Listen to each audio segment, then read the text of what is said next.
Welcome back to the Messy Success Podcast. I'm your host, Elizabeth Henson. This is episode 107.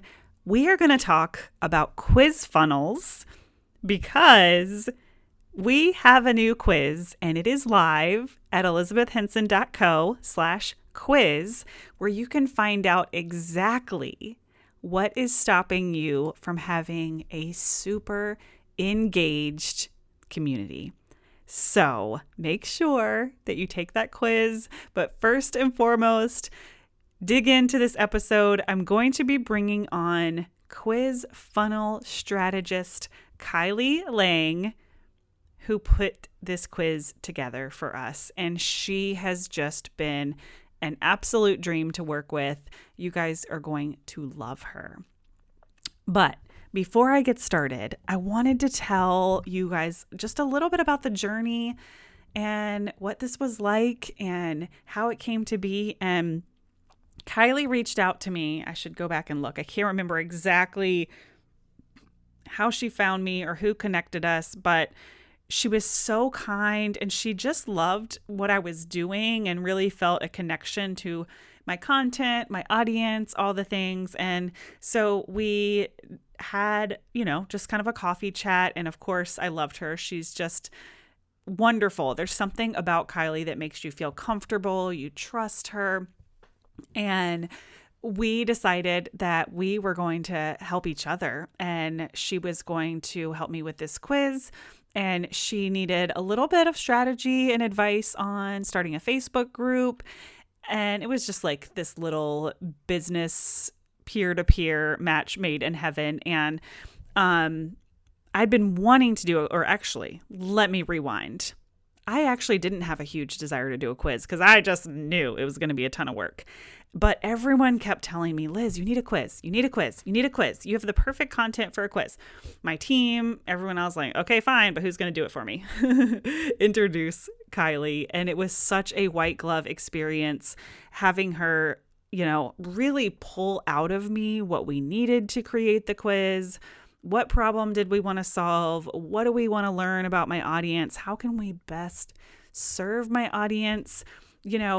This kind of superpower in community building and community-based marketing. It's been very much a journey trying to figure out the best way to help people and really change what is possible for their business, to monetize it in a way that I love, right? Like, this is uncharted territory. Like, I don't really know anybody who does exactly what I do or has the business model that I have. There haven't been a lot of footsteps for me to follow. Like, when I started my wedding photography business, I had two mentors who were essentially doing everything I wanted to do. And all I had to do was pay them to teach me how they did what they did and put my own branding and spin. And I had my own unique photography style. But as far as building the business, it was the same, right? There's only but so many different ways you can build a photography business. Now there's, shoot and share versus in-person print sales. I mean, there's some variation there, but there's only but so many ways. Whereas when you are a digital marketer or an online entrepreneur, it is beyond overwhelming. The decisions, the choices, the marketing, the sales, the branding. I mean, I can go in 1,000 different directions every single day. And I really needed somebody like Kylie to rein that all in, to ask me the right questions, to be able to put that down to paper. I mean, it's just invaluable. We cannot do this alone. And you guys know I have a small team. They are life-changing for me. And I always say, no matter how much of a dip in revenue we have, or when we pivot, no matter how much we struggle, I will sell my soul to keep my team because I am past going back to being a solopreneur. There's no way. There's just no way. The podcast wouldn't exist. YouTube wouldn't exist. I would fall off the face of the world on Instagram. I just can't survive without them at this point. And, adding Kylie in for a couple months to help us with this quiz funnel build was just a great experience. And I just want to tell everyone out there to invest in that or something similar, because we can't do it alone. And there are experts out there that can do everything better than us, because it's an expert. I mean, this is all Kylie does, is quiz funnels. So you can check her out at kylielang.com. She also has a quiz at kylielang.com/quiz. But let's go ahead and bring her on. And this is just a business conversation. We talked about quiz funnels, what makes them so great. We talked about working together. But as usual, here on the Messy Success Podcast, you just get to be a fly on the wall of two business owners having a conversation. And I really appreciate, Kylie, your time and energy and helping this quiz become a reality, because it is live. ElizabethHenson.co/quiz. All right, let's bring on Kylie.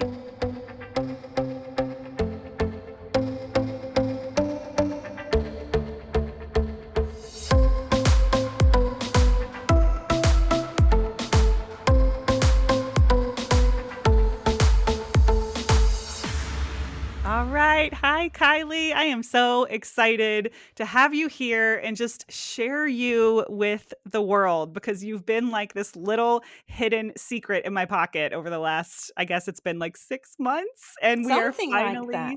here. I know. And oh my God, so much of that has been on our end. Just like getting the web designed perfectly, beautifully, and all of that. But our quiz is live. I can't thank you enough. So I have already introduced you, but tell everyone who you are and what you do. Oh, thank you for that lovely introduction. I like being the secret in someone's pocket. That's very cool.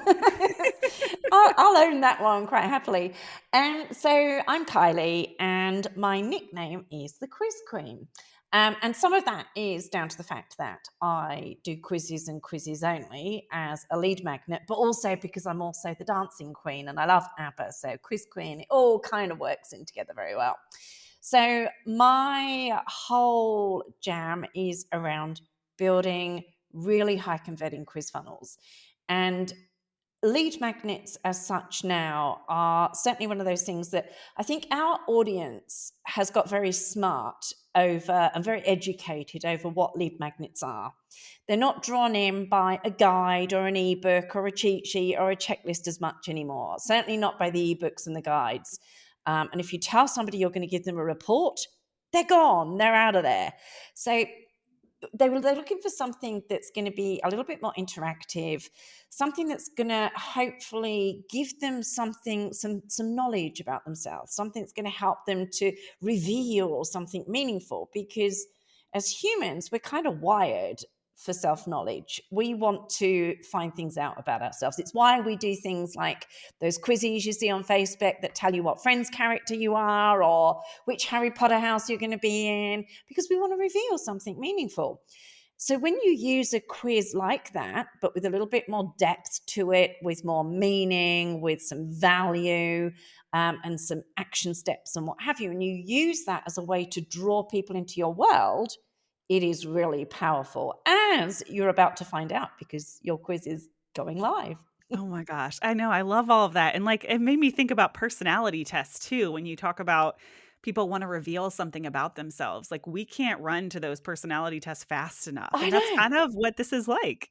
Well, I always sort of refer it back to when I was a kid growing up in the 80s, which is showing my age now, but we did quizzes in magazines. Do you remember those Yes, things, yes. Oh my in the God. era before the internet? We didn't even have the internet. We had no mobiles. We had no social media. Imagine that.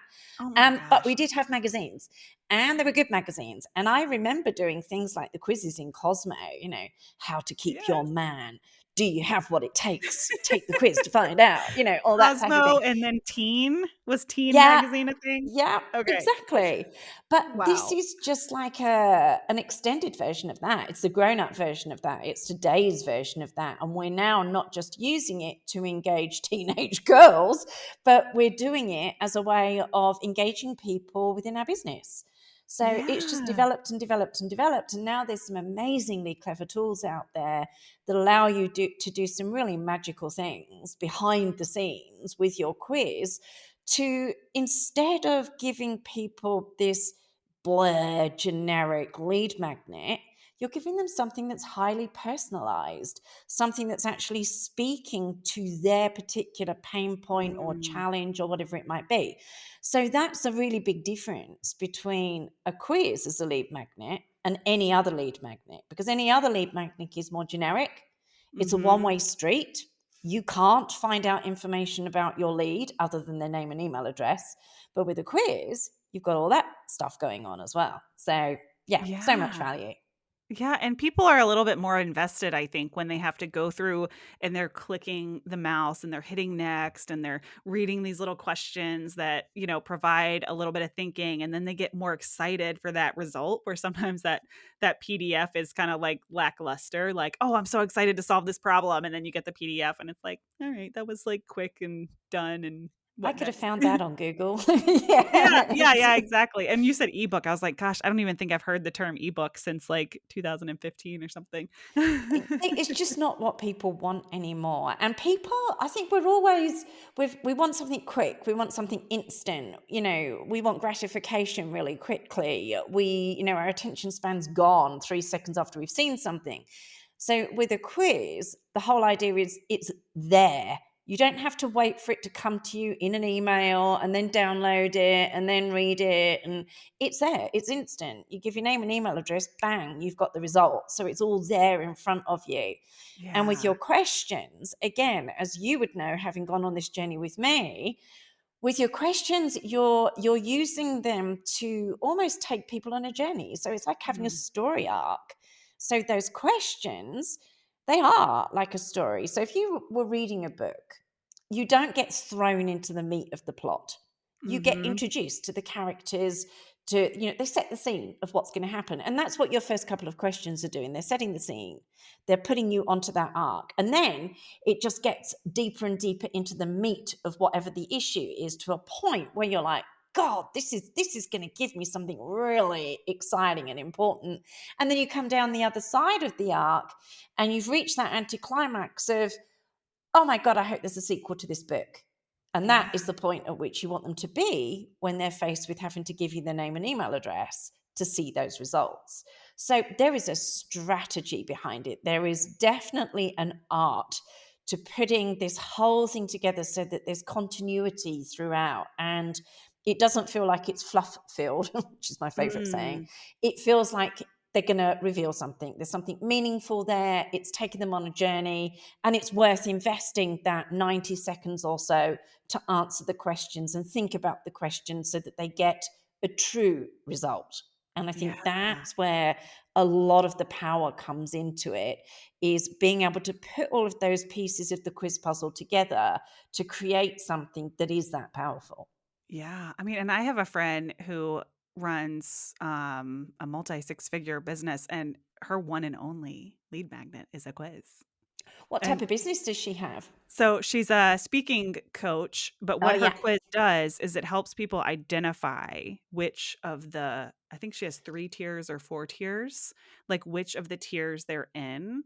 So they kind of know, like we all kind of have a customer journey or different steps in the phases. And so they know, like, based on the end result that they want, kind of what action they need to take. And the one that we created is similar, Yeah. whereas it kind of identifies their specific problem and tells them their actions they need to take. So I forget kind of what she does after the quiz that takes them into the correct like offer, right? But it's Yeah. like, okay, if you're already speaking and you just want to monetize it, then you're going to go here. If you've never spoken yet and you need to learn how to create your signature talk, you're going to go here. And like a flat lead magnet can't do that. No. Yeah. Exactly. It's impossible for it to do that. It can't. Specificity is the name of the game with a Yeah. quiz. You can really drill down quite deeply into your audience, their hopes, their desires, their goals, the things that keep them up at night, obviously dependent upon the way the questions have been structured. But the real power of a quiz lies in what you do with that information. So this is where there's often a cutoff. So people will create a quiz and they'll do an all right job. But it's then nothing happens after that. So they don't actually use that information that they've gleaned and do anything meaningful with it. In other words, they're not actually saying, okay, if this lead answered this question in this way, send them this email. Yeah. And you can get that specific. Yeah. If you're Yeah. using clever CRMs, when truth be told, you do need to use a CRM of some standing, like Active Campaign or Keep or Constant Contact. No, not Constant Contact, MailerLite. There's some of the others that aren't too bad, but the two biggest ones would definitely be Active Campaign and Keep. But you can Yeah. then do clever things like creating conditional content and custom fields using those quiz results, and you pull that stuff in from the quiz platform into the CRM. And that's where you get really powerful and do that targeted marketing so that Yeah. you're not sending generic messages. I had one client say to me a little while ago, she said, the genius question that I can't thank you enough for is making me add in how people make buying decisions. So Oh. she wanted to be able to do specific types of sales emails when she launched. So we added in a question that was all about how people made a buying decision. And I think there was 3, possibly 4 options. One was definitely, do you buy on FOMO? Yeah. Another one was based around, do you spend hours doing your research to make a really informed decision? Another one was, are you a stalker and spend 2 years checking somebody out before you make a purchase? And I think there might have been another one, I can't remember now, but basically she now has set up 3 or 4, however many options there were, different sets of sales emails. Oh And my obviously God, the genius. FOMO one has countdown timers and, real FOMO call to action. Whereas the one that said that they take their time doing all the research, she's actually alluding to that, asking them, have you checked this out? Did you research this? And so it's a Oh yeah. totally different way of selling. And she said it has literally changed the trajectory of her business by Oh my doing this. gosh. So that's how you really take the information you've gleaned from your leads through the quiz and use it to your advantage so you can sell more of what you Yeah. do. That's, Yeah. No, we're that's not in so this genius. to, for a hobby. We're in this to make money. And the Yeah. whole idea of spending the time and money on creating a quiz funnel is to make it work. Yeah. And And that is to making help it more work on people, to steroids. meet them where they are. Yeah. Yeah. Oh my Yeah, and gosh, stop that's so being the good. cheesy car salesman that, it just wants to sell them the piece of junk on the yard, but Right. actually sell them something they need, something they want, and something that's going to make their life better and help them. Yeah. And the more we know, the more we can pre-qualify, meet them where they are, and know if they're a good fit for us, Yeah, right? Like, I mean, there's so much that we can learn about people. So, we're going to talk more about quiz funnels, but really quickly, the Cliff Notes version, just because this is the Messy Success podcast, and I have to always ask this. Tell everyone how you got to where you are. Like, how did you land as the quiz queen? blimey. I know everyone's like, how do I make this quick? Tell That's us exactly what's going through my mind. I'm right. Okay, yeah, Cliff Notes version. break it So down into a learning lesson, or like what was the moment of clarity of like, this is what I Okay, want so to I do think there next. is a very important lesson here. So I was running another business for 15 years. Um, and it was a successful business. It worked really well. It was an online course company. But I fell out of love with this business probably about 5 years before I sold it. So it was probably at that 10-year point when I was at that point, I thought, you know what, this is just not lighting me up anymore. And it was at that point, at that realization point, that I went, right, well, if this isn't lighting me up anymore, what is it I do want to do? And what I realized was actually the part of running an online learning company that I enjoyed the most was twofold. It was the writing part and the marketing part.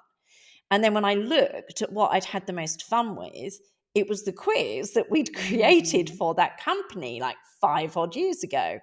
I thought, okay, I wonder if there's something to that. I thought, well, before I do anything with this business, I can't do anything quickly. I've got to A, prepare it for sale. So there's lesson number 1. you're always wanting to be thinking about, if you're building a business, at the back of your mind, how can you sell it? Mm. You don't just want to stop and do something else. You want to, especially when you've had a business for 10 years like I had. I kept it going for another 5 years before I sold it, but there was a plan in place. You And knew you so were going to sell it. then I looked at, like I said, what was it that I wasn't enjoying anymore? What was it I was enjoying? And how could I monetize that, and would it work? So over that 5 year period, I prepared the business for sale. I proved to myself that there was a market out there for a quiz funnel strategist, which is what I call myself, because I don't just write quizzes, I do the strategy as well. Had loads of clients under my belt, proved to myself I could earn a very good living out of it, and sold the business. And that, actually, the business ended up getting sold last year. But Oh it my took me gosh. 5 years to get to that point. And I gave myself that crossover time of not needing the quiz business to make money straight away. I allowed myself time to get trained on it. I trained with Ryan Levesque, who is probably the granddaddy of the quiz funnel, runs the Ask Company. And I really immersed myself in that world to understand. Then I put the Kylie switch into it and made it my own and gave it my own little piece of magic. And now I don't do anything else. I absolutely love it. I've got rid of the business that wasn't lighting me up. And yeah, here I am. But there's never a right time to do anything. Mm-hmm. And I started the business without a website. I just used the example of the quiz I already had to Mm. get my first few customers. And I just believed in myself and went for it. It's that same old story. You start before you're ready, sell it before you've written anything. Yep. All of those things come into play with this. So that's Oh, fairly messy, I think, oh with a my bit of God. But I know I structure loved added it. in. I mean, I just heard recently, what makes the most successful business owners and entrepreneurs is like they're adaptable. And that's what you did. You realized you weren't happy anymore, so you had to adapt Yeah, and pivot and do something different. And gosh, I'm going to have to bring you on for a whole nother episode to talk about selling your business, because that's a huge kind of it is. Yeah, growth thing that I've realized in the last 2 years, just like kind of changing the rooms that I'm in and the business conversations that I'm having, and knowing that eventually I want to build something that I can either sell or pass down to my kids. And that means like I can't always be the person, right? Like, I mean, it yeah, could have my name, but it could mean a business that doesn't have my name. But energetically, I can't be the only person that can create revenue, right? absolutely. So And you had to that's, take that 5 years and say, I yeah, need to that's it. create something that doesn't rely on my energy. And it's having that plan, having that exit strategy from your business, Yeah. is the term they use. And I didn't really even realize it was that at the time. But I knew that I had to pretty much do what you were talking about, remove myself from the face of the business so that it wasn't all about me anymore. Even though the company didn't have my name, it was very much me that was the face of Yeah. the business. But that's a strategic thing. You have to do that strategically in a way that happens over time. It's not something you just go, right, I'm stepping back now, bye, because Yeah. that wouldn't do any good either. So it does have to happen over a period of time. You have to prepare the business for sale and know what your exit strategy is. And when you know all those pieces of the puzzle, you can do it successfully. That's not to say it didn't go without its hitches. Of course, these things, never run smoothly. No, of course But not. it did happen. Yeah. So now I get to do what I'm really enjoying doing. And I always say, I think in business, you need to be like Madonna. Madonna is the queen of reinvention. That woman Mm, started in the 80s and she's been going for 5 decades. Now, yeah. okay, I think she's retired now, or if she hasn't, she really needs to. But the point is, it's for 5 decades. That woman went from being, 80s chick to God knows how many different types, styles of singer. So I would say Mm. she's the queen of reinvention. So if I can be like her in my business, then I'm doing well. It's being adaptable, as you said. Yeah, yeah. I mean, it to me that gave me permission, right? Because I was starting to feel a lot of like shame or guilt or insecurities, but like, oh my God, if I keep changing what I'm doing, like I'm confusing my audience and blah blah blah blah. But it's like, no, that's how whatever the end game is, and there never really is an end game, but whatever the next level is, we have to be uncomfortable and be messy and be okay with Yeah. looking imperfect. Like I would stay stuck if I said, nope, I just want to be really clear and offer one thing and do it really well and sacrifice my own happiness to be not confusing. Like, that doesn't sound sexy either. Right? Like, I'm like, I finally accepted the fact that, like, I am who I am. I need to create a business that allows me to have these pivots and this adaptability and do whatever I want. And if I don't Yeah. believe that's possible, nobody else will either. No, that's exactly right. And it's also knowing what's not right for you. So, Mm, for somebody like me who works very closely with my clients, because otherwise I can't write like them and talk like them, and they often get quite attached to my writing style. And I've been offered to rewrite people's websites, be the person that writes their mm, blog posts. I don't want to do that yeah. because I know enough about myself to know that I get bored very easily. And one of the wonderful things about what I do is I'm constantly moving on to new clients. Mhm. So that keeps that momentum going for me. It keeps the interest. But you've got to know when to say no. That's Yeah. the thing. It's knowing what's right for you and what's not, and having the guts to say it regardless, and having the guts to think to yourself, no, this isn't right for me. It doesn't matter if I've got nothing else on the horizon. I'm going after what feels right. And Yeah. that makes a big difference too. Yeah, that's so true. Okay, so back to quiz funnels because I know for me, this was such a like white glove experience. It was like the dream experience as a CEO because I felt like you did everything. I mean, we had a couple calls where we had to really brainstorm and get clear, Yeah. and you kind of would like walk away and do your magic. But I mean, and I do have like a team that kind of helped be the middle people and make the website pretty and all of that. But like to see this done and to know like, oh my gosh, like she wrote 4 different landing pages, 4 different email sequences, and I didn't have to touch any of it other than just, reading through and making sure that we liked everything. Even that I delegated to my team a little bit. Like, what a really powerful experience. And I always say like this would have not been created. There's no way I could have done this on my own. And I know some people do it on their own, but then they're probably missing the strategy piece. And I just can't say enough how good of an experience it was to just be somewhat hands off. And I don't know what my question is here, but just speak to that a little bit as to how you created this service that requires so little energy from the visionary, but then still your output is like perfect, like amazing. I think what it is I allow myself to immerse myself in somebody else's world. So, the first thing Mhm. within my business is because it is a white glove service, I can't work with lots of clients all at once. Mm, Otherwise, I have to try and become lots of multiple personalities and people, and that just does my head in. So, to me, the best way of being able to immerse myself in the language of my client is when I go to the supermarket and I hear their voice in my head ordering the food, or when you're walking down an aisle and you're picking up a tin and in your head you're having a conversation with yourself and you're doing it in the voice and the style of your client. That's me, like, yeah. yep, nailed it, I'm on it, I'm in their world. And that's really a big part of what I have to do, Yeah. is I have to have that ability to morph into the person that I am writing for. But not only that, the other thing that's quite interesting is I have to become an expert on what it is you do.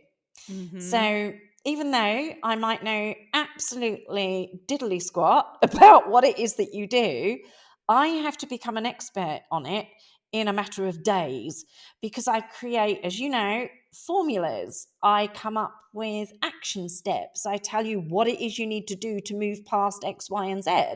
Now, obviously, I have to do a lot of research to make that happen, but it's what I enjoy.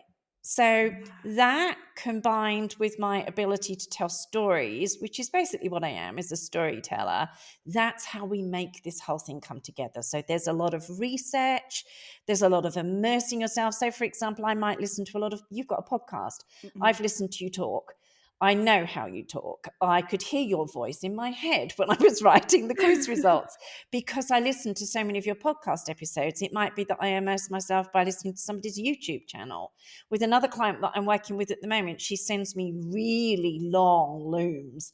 Mm. And I'm talking 45-minute looms. Oh my gosh. Yeah, I I know. I always do feel bad watch if it's them like 8 on minutes or more.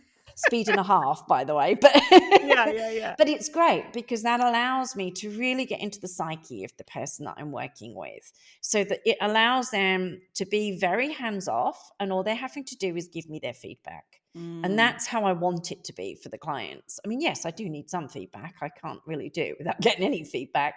But the idea is to really go that in depth with it, know what the end goal is, have that strategy in place, and then have the freedom to just get on and write. And for me, I often go out for walks, long walks, as I just let the ideas sort of run around my head. This morning, I was, believe it or not, writing for a very different topic altogether. The guy's a mortgage broker, but Mm. he talks about the fact that you're not married to your mortgage. So we've had all sorts of alliterations around that. You don't need to stick with the same bank. You can swipe left instead of right, or whichever way it is. I can never remember. But anyway, I got it. And it was fun. We've busted some mortgage myths, and I thought about different angles to come from. He's an Australian guy, so he's very straight talking. And so for the last couple of days, I've been him. I am Mm. Andrew. Oh my And so gosh. that's how it works. That's what I do, if that gives you any insight into my world. No, but that really when you said you really can only work with one person at a time, that explains it because I know what it's like to immerse myself in an experience or learning something new, and it can be very consuming, It not, is, in a yeah. good way, but I can't imagine having to juggle multiple people at a time. I tend to work with no more than 3 in a month because of Mm, the time different people will take to give me feedback. There's always breaks. So, yes. and if I am working with a client, I can only ever work on one client in a day. I cannot flip between the two. It's a physical impossibility to Yeah. be Andrew in the morning and a Quasi in the afternoon. It just does not work. I have to do one on one day, one on another day. Otherwise, they don't get the best of me, which is not Yeah, fair and to I've them. really learned, like, copywriting and graphic design are very different deliverables because you Oh guys yeah. have to be in your zone of genius, and it can't be structured. I mean, I guess anything can be systematized and structured, but to be like, "I need this tomorrow," or "I need this even in a week," sometimes isn't very realistic because you don't want someone creating something of that, importance, like, under in crunch mode, I guess. Like, we all hit No. crunch mode. I know, like, it's real life here. But I've just learned in the industries of copywriting and graphic design, there is a creative process that we cannot mess with. Yeah, because it's very true. There's some days when you just ain't feeling it. And it doesn't Yeah. matter what you do. It doesn't matter how many walks you take, how many showers you have. For me, I've got a baby grand piano in my office, which is a lovely luxury. It doesn't matter how many times I sit down and play the piano. If it ain't happening, it ain't happening. Yeah. And there are days like that, and it is frustrating. I mean, luckily, I don't have too many days like that, but it's usually towards the end of the week. So that's the other thing.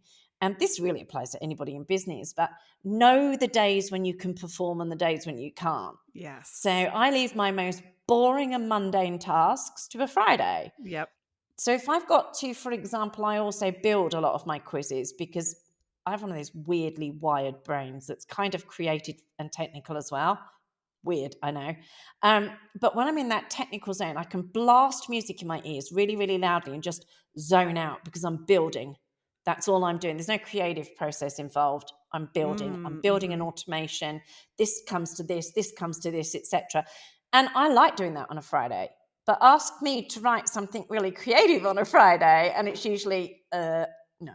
Yeah. Yeah, I mean, So you knowing just have to knowing know that this. our circadian rhythms and stuff like that is so important and so valuable because the longer you're in business and the longer you work for yourself, the longer you can really hone in on how to build, your perfect schedule, which is Yeah. crazy. Like, Yeah, and that's an important part of it. Know when yeah. you can be creative and when you can't. Yeah. Know the days you can perform and the days you can't. Mondays are admin days. Tuesday, Wednesday, Thursday are creative days. Fridays, oh, we've got boring stuff to do. Let's get it done day.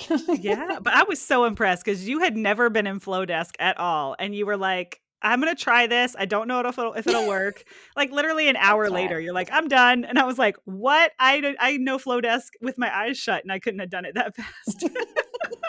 That's what I mean. I have a really weird tech brain, but only when it comes to automation stuff because Yeah. it's part of the funnel. And in my head, I think to myself, well, I know it should be able to do this and I know it should be able to do that. And they're all roughly the same. They just call it different things. I just have to find out where they hide it and then figure out the idiosyncrasies between the different platforms. And yeah, Oh my gosh. Well, weird, I I know. cannot wait to start seeing what results are the most popular, and I have them all Yes. segmented so that I can kind of test out different things to each, kind of segment, now Yeah. knowing that people are going to be coming to me through this quiz talking about a specific problem when it comes to community building and their engagement, and I'll be able to talk directly to them. Like, just Yeah. It's going to going be back to the really beginning fun. of our conversation, I'm like, "Oh my god, she's right." Like, I will be able to do broadcasts in real time to a specific segment Yeah. of people with the same problem, and that is, like, marketing gold right there. It really is because that's how you hold your audience. Yeah. That's how you build that emotional connection, the know, like, trust factor that we all talk about. That's how you do that, not by being generic, but by being specific, by Mhm. talking to them like real people with real problems that you've taken the time to understand. Yeah. Because if somebody has a problem with confidence versus somebody that has a problem with coming up with content, those are two very different things. Yep. So, how can you speak to them both in the same way? You can't. Not Yeah. if you want to hold their attention, anyway. I know, that's so true. Okay, as far as quizzes, we are really excited because we're going all out. We're going to be pinning it on Pinterest. We're going to be sharing it in the Facebook group. We've got it on the podcast. I'll probably find some way to SEO optimize a YouTube video that points to it. Any other tips, tricks, advice as we are like now live with the quiz, how to get the most people possible to go through it? Okay. The biggest thing you've got to think about is your hook. Mm, So, your hook is that big question your quiz is asking of your audience. So, the way I always look at this when I'm creating a quiz is what question would apply to probably around 80% of my audience? So, you want the question to be fairly generic, mm, but the reason that problem exists is going to be more specific in the outcome. So, that's how we break that down.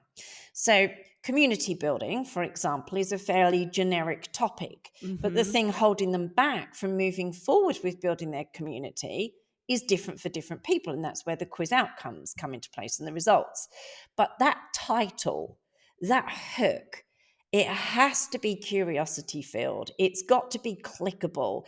It has to be sexy in a way as well. It's got to make people go, oh my God, I want to know the answer to that question.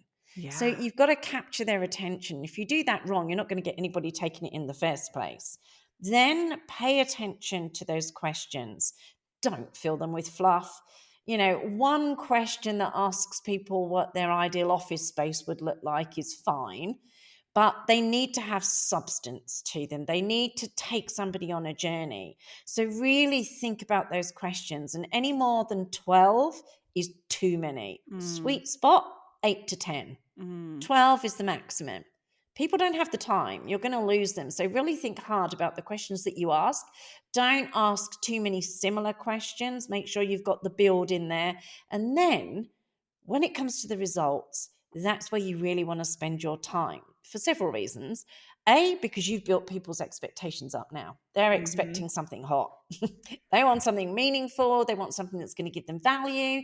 They want something that is going to give them some action steps and quick wins and also make them feel good about themselves. You've got to do all that in the quiz results. Yeah. But if you spend your time getting that right, that is content gold because that can then be repurposed on your social media. It can be repurposed in podcast episodes. It can be repurposed on emails. That content then becomes the structure that you use for all of these different places that you've got an audience that you're talking to. It doesn't just have to be as part of the quiz results, because people need to see a message, between 11 to 15 times for it to sink in anyway. Just Yeah. because they've read your quiz results doesn't mean they're going to remember, they've not got photographic memories. They're not going to remember it word for word. But what it does do when you repeat it is it actually builds that continuity. It builds that feeling of trust because it feels familiar. It feels like they've seen it again. So think about that. Really take the time. Don't be tempted to rush it, because it's the worst thing that you can do. Mm. You've spent all this time getting the right hook, doing the great questions. Then if you don't spend that time giving them something that really helps them to transform and shows them that there's light at the end of the tunnel, etc., you've wasted that opportunity.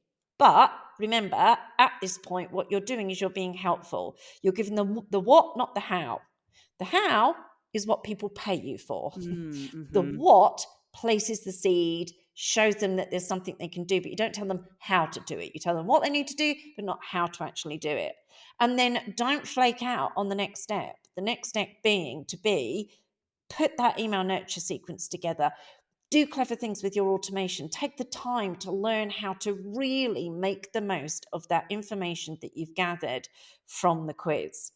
It For me, when I put a quiz together, dependent upon the client and how quickly we get feedback, obviously, it can be 6 to 8 weeks for me to Yeah. build out an entire quiz in all its glory. Longer sometimes, quite often 3 months, Yeah. because, for clients, things get in the way. They don't, different things crop up, life happens. But it's not a quick process even for me. And I do this all Yeah. day, every day. So don't underestimate it. It will be the hardest lead magnet you've ever put together, but it'll also be the most rewarding. It will give you the Yeah, most I was value. gonna mention that it's definitely a long game, and even though our quiz is live, I'm starting to feel like it's just the beginning. Like, this is just the beginning of really being able to take the results and the people that go through the quiz and continue to work on that journey for them, because Yeah, we may not get it right the first time, right? We may not see a ton of conversions, but we have to be committed and be a scientist of that experiment, and it will work. absolutely. Yeah.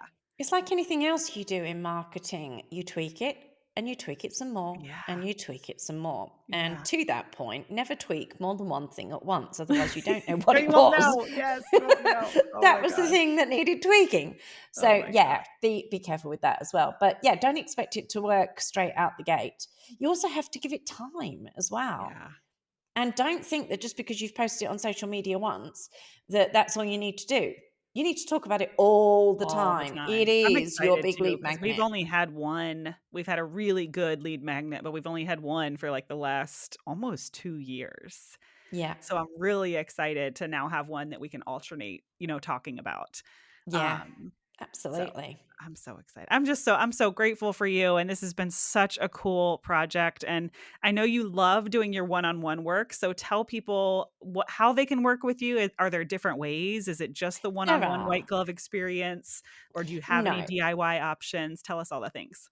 I do. So I have three different options. We have the strategy session or quiz audit, if you've already got one. Mm, So for some people, it's just about understanding all the pieces of the puzzle and having a strategy and having somebody they can talk to about it who'll give them the ideas and tell them what that strategy is.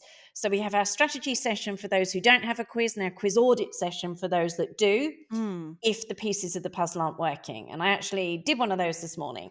So I like doing those. They're fun because it makes me pick a quiz apart, look at what's not working, and show them how they can do it better. So Oh, there's so those. cool. And then there's my what is it? Done with you Mm, service. So for some people, it might be that they're quite good at copywriting and they really understand their client's language and they want to write the copy themselves, but they want me to do all the questions, come up with the hook, put together the structure and the strategy behind it. So it's more of a done with you. I don't do everything, but I do the bits that you don't want to do or the bits you're mm, not good at. So, and in some cases, we have clients who, for example, have their own tech VAs. And so they want their tech VAs to do all of the tech bits, putting the quiz together, building the results pages, doing the automation, etc. Then there's the done for you, which is obviously my favorite one because I just get to have carte blanche and be creative and come up with something spectacular. And that's where I literally do it all for you. As Yeah. Elizabeth said, she had the done for you package where I did it all for you. That doesn't mean to say you don't need to give me feedback, because you do. But other than that, I send you regular Loom updates, and we come up with a fantastic quiz. We implement it, we put it all together, we test it, and yeah, we make it sing. I know. I'm so excited. And I mean, I love to outsource, delegate, let people do their creative thing. I mean, I feel like our changes were even so minimal to what you did create. I Yeah, mean, there were very few. yeah, I mean, Sharon went through and she was like, "Oh, I can see her accent there, and we're Oh, gonna swap yeah, out this sometimes word the for old this word." English But accent. like, I would say, with my team, my goal is always like, I don't ever expect you guys to get to 100, and I would be crazy if I expected you to get this to 100%, right? But I would say it was a solid like 90, 95%, which is great. Like, I always Yeah. want my team just get it to 80% and bring it to me, and I'll do the final 20. Like, that's 80% of the work that I'm not having to do, right? And we'll just carry it across the finish line. But it was really seamless and awesome, and I'm just so excited. And now that I know that you have the audit in 6 months or less, we can look at everything and say, now let's like really hone in on the conversions. Yeah, Yeah. exactly. You've given it a chance then to actually do its stuff, be out there in the wild, and Yep. you've actually got some data to be able to look at, which is Yeah. the key point. Yeah, because we're always learning and always evolving. And, this was all still pretty new for me when we put this together. And just the amount that I've learned in the last 6 months, I'm like, oh my God, we're gonna have so many ways to like next level this project, which is so cool. Perfect, which is Yeah. always exciting to hear. Oh my So I gosh. can't wait to see what your results are. I know. I'll definitely be in touch. So, Kylie, tell everyone how they can find you, how they can work with you. I hope there's not like a huge long wait list. No, no, I don't book too far in advance. I'm usually booked out 3 months in advance, and that's not too bad. Cool. Occasionally a spot comes up, if somebody has a life thing get in the way, but generally it's between 2 to 3 months waiting list, so it's not too bad. But you can find me, it's very easy, kylielang.com. And if you want to take my quiz so you can see how we laid them out, it's kylielang.com/quiz. So very simple. But if you want to see a fantastic quiz with all the bells and whistles, you need to take Elizabeth's quiz. So Yeah. I Oh can't my gosh. wait for you to take that and see that one as well. Yep, we're going to have all that good stuff in the show notes. It's at elizabethhenson.co/quiz. Yay, we are live. Fantastic. And Kylie, thank you so much for joining me today. And I'll be in touch, and I will see you around on all the socials. Thank you. And it's been lovely being part of your podcast. Thank you so much. Yay. All right. Don't forget, you can go to kylielang.com. Let me make sure that we spell that right for you. It is KYLIELANG.com or kylielang.com/quiz to take her quiz. And of course, you can find my show notes at elizabethhenson.co/E107. And you can get all the links that you need to find Kylie, work with Kylie, to find her quiz, to find my quiz, show notes, all that good stuff. And remember, if this was helpful, if you like listening to the Messy Success Podcast, leave us a review on iTunes, share this podcast with a friend, give us a shout out on social media. It really means the world. And I had a team meeting this morning, and I was like, we did it. We have created a podcast episode every single week since we came back. And I know that's like, really, Liz? Like, you're up here bragging and excited about 7 episodes in a row.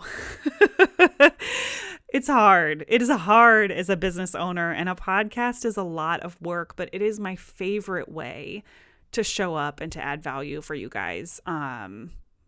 I just love it. I love talking over writing any day. So thank you if you're listening. It really means the world for me and keeps me going. And you guys are the best. So we will see you next week.